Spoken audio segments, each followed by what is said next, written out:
Today, no, I'm not going to bake a cake for Zoe, even though I'd love to be able to do that here. We've got two other people that would really enjoy it as well, but, you might not enjoy this cake, but today we are going to cook up something that hopefully by the end of today that you can stew over. Now, I have a question for you. What is the value of a bowl of stew for you? Like, for those of you that didn't have breakfast this morning, I might charge you a little more for it than those who really aren't very hungry right now. So, maybe $5 for a bowl of stew might be, acceptable. But for those of you who are really hungry, and I wish I had the technology that Disney has, because I could electronically waft out some very savory, fumes here for you to enjoy, and maybe the tummy will start grumbling, and the hunger pangs will dig in, and you'll want to come and enjoy some stew. So, what value is that to you? What value do you place on a bowl of stew? Does it depend on your circumstances?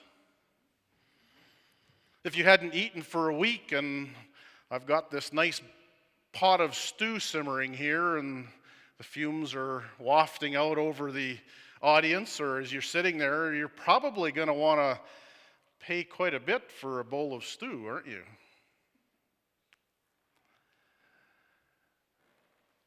Genesis chapter 25 tells us a story of a couple of brothers, one not very much older than the other one. The Bible tells us he was grabbing his brother's heel on the way out.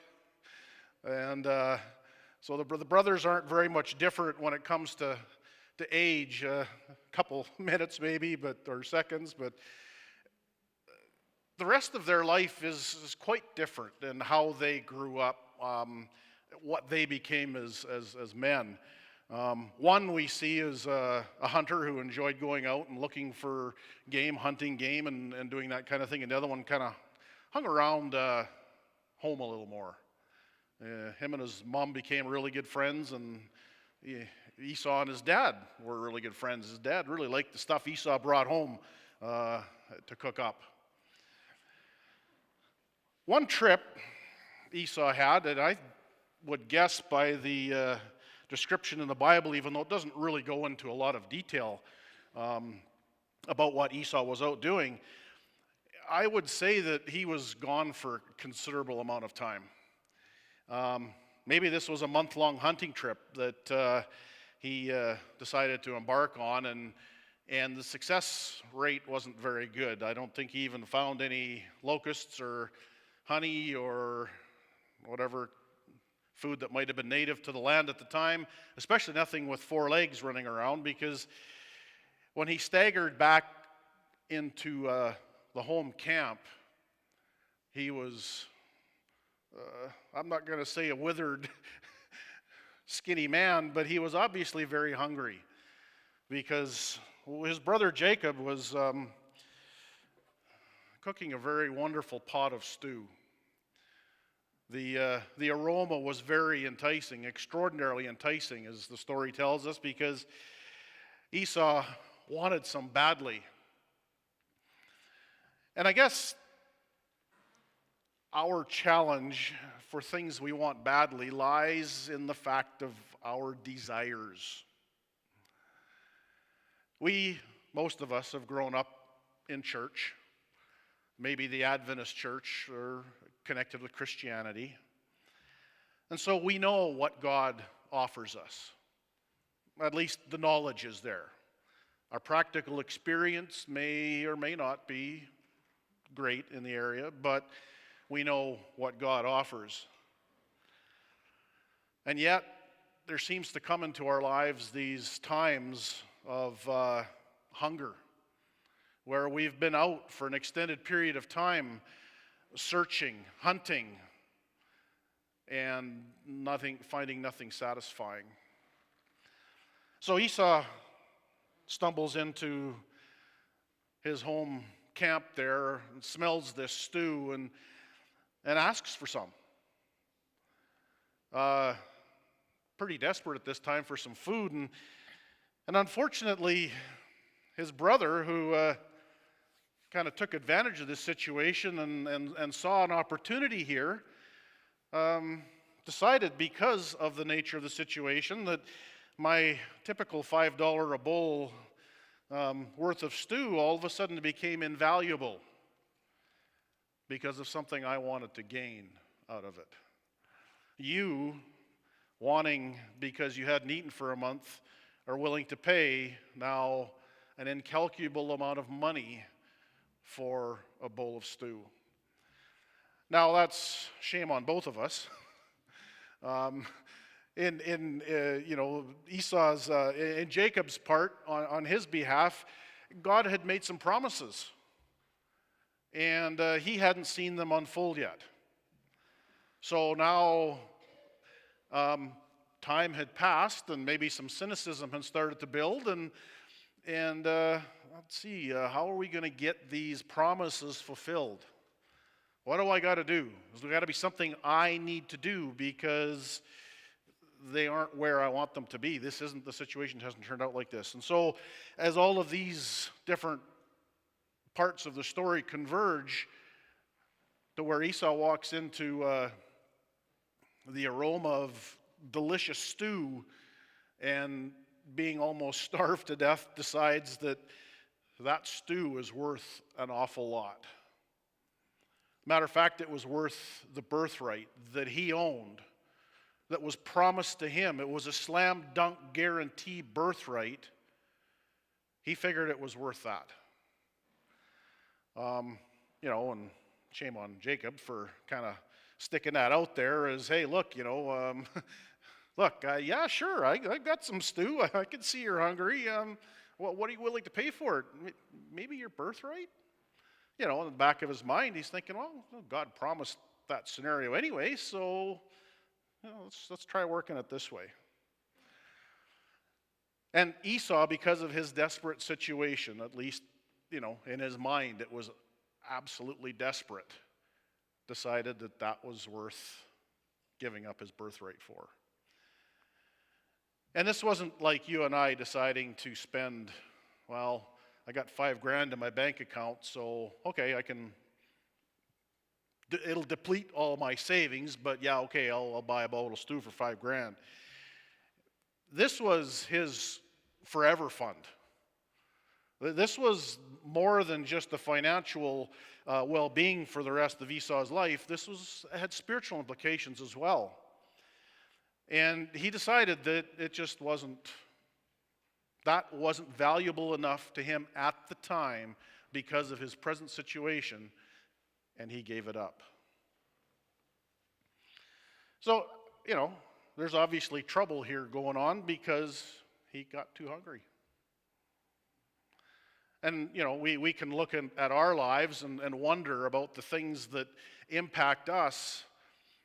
And for every one of you sitting out here today and watching online, there's a story on what emotionally impacts your life. What set of circumstances are you facing, have you faced, that have caused you to make decisions that you have made or maybe perhaps are in the midst of making? And especially in today's world where we drive around and we can go through the drive-through and immediately get food. There's no more everybody drive up to the parking lot and go in and sit down and order and have a chat. I mean, certainly you can do that. There are places to do that. But today's the world of instant gratification. It's no longer, waiting till you get home and maybe somebody's going to phone you and say, happy birthday, Mike. It's right there. Wake up in the morning, there's 80 people said, hey, happy birthday, or there's 58 texts, there's all kinds of things. It's immediate gratification. Well, we have the world of that. I'm not saying that that's a bad thing, we can be able to communicate like that, but it plays into our humanity in a way that can be unhealthy. Because I don't know about you, but in my experience with God, very little prayer is answered immediately. Yes, there certainly has been those occasions, but as we look at the way things unfold and the things that are promised, it's not instant gratification.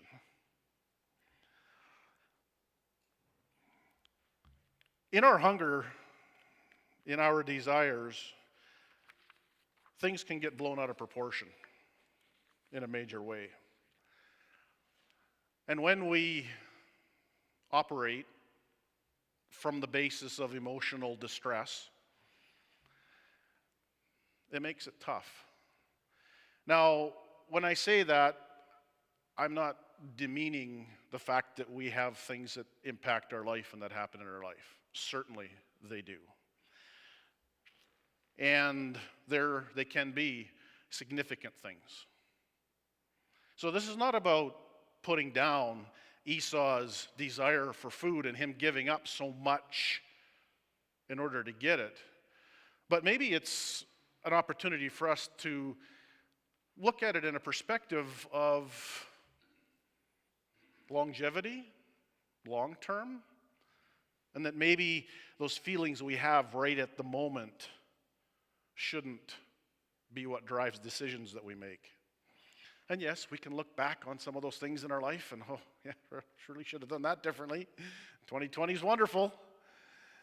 But there's got to be a plan. There's got to be a way that can help us as we grow in our relationship with God and our relationship with each other and manage these kinds of things. So giving away birthrights maybe aren't part of the picture because of the devastating effect they can have.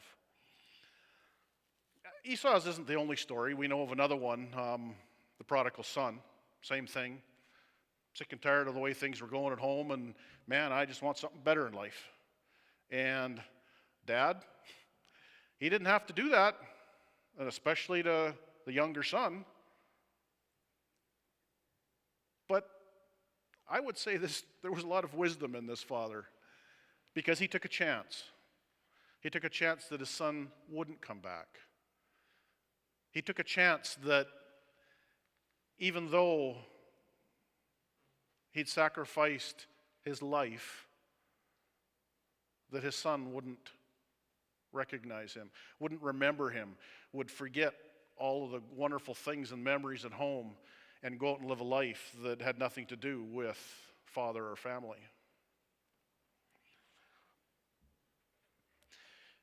Some of the things that we desire, we don't see.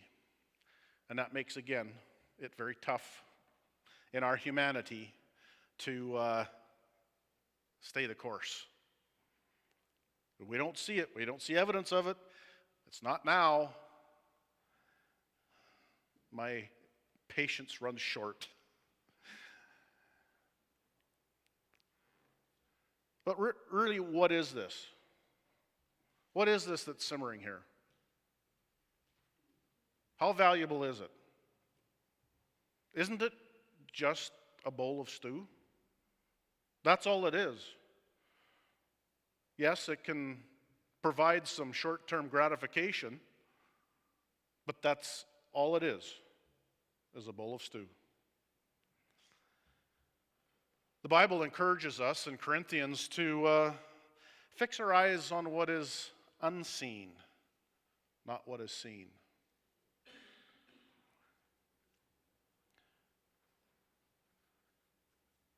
Jesus has made an incredible plan for us. We have a birthright, an inheritance. And in a few minutes here, I'm going to read a text that should help us see the tangible act God did for us. But I just sometimes wonder if in my humanity, I'm not going to say anything about you because that's not my place, but me, I look at me and my humanity,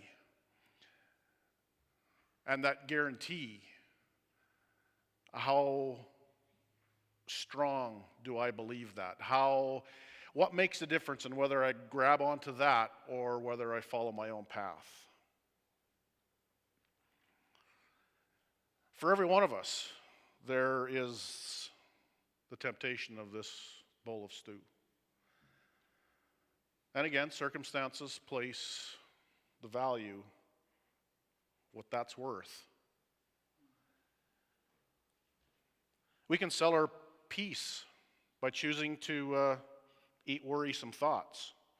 We can sell our joy by eating from a bowl of things to grumble about.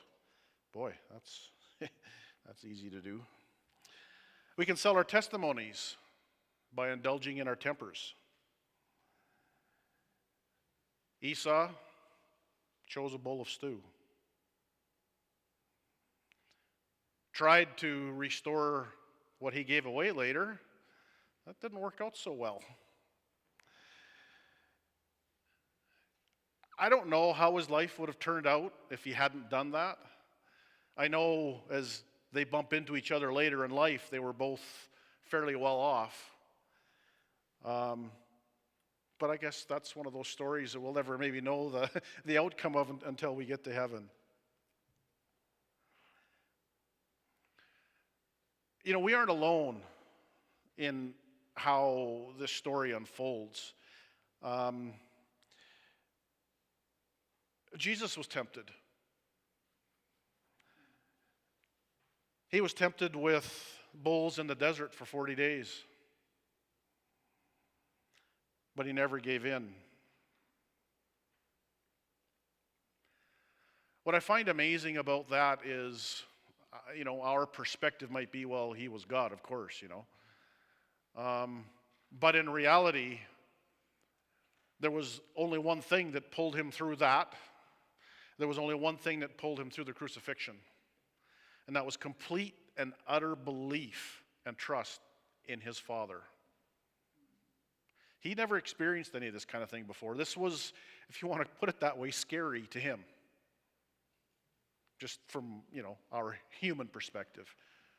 Because he had, other than believing in the unseen, he had no way of knowing how this would turn out because he'd never experienced anything like this before. Separation from Father. Separation from somebody who was his everything. And that is really the only reason he made it through any of those things was because he trusted his Father and the plan. So in our lives, the decisions we make, the decisions we've made, those things that we shake our heads about and look back on and maybe have some strong regrets, or we're in the midst of scenarios that bring questions into our life, into our future, our well-being. Is there restoration in store for us? We really all are Esau, having chosen the bowl. I can't stand here and tell you I haven't made that choice.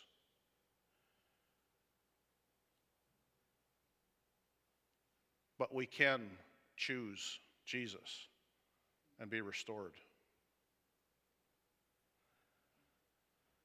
We don't have to live an empty life. The one thing that is so amazing about God, and no matter where you read in Scripture, even in the Old Testament, is full of battle and seemingly hardcore God and or people.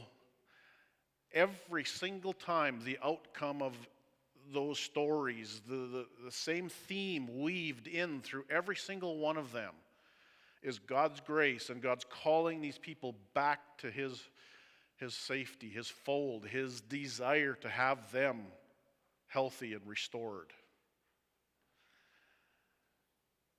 God's grace will do all of that. Not just can, but will.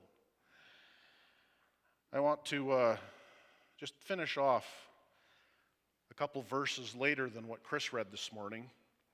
Romans 8, verses 29 and 30. In our humanity, this might be a little tough for us to swallow, but especially those of us with strong personalities. It says here, God knew what he was doing from the very beginning. He decided that from the outset to shape the lives of those who love him along the same lines as the life of his Son. The Son stands first in the line of humanity he restored. We see the original and intended shape of our lives there in him. After God made that decision of what his children should be like, he followed it up by calling people by name. After he called them by name, he set them on a solid basis with himself, and then, after getting them established, he stayed with them to the end, gloriously completing what he had begun. Well, I don't know about you, but that's good news. And do we see in there the promise, the birthright, the guarantee? This is not nebulous. This is not something we need to question. This is a guarantee because of how God set it up for him to complete, and not just complete, but gloriously complete what he had begun. And that is our restoration to him as his children. He wants that. This is just a bowl of stew.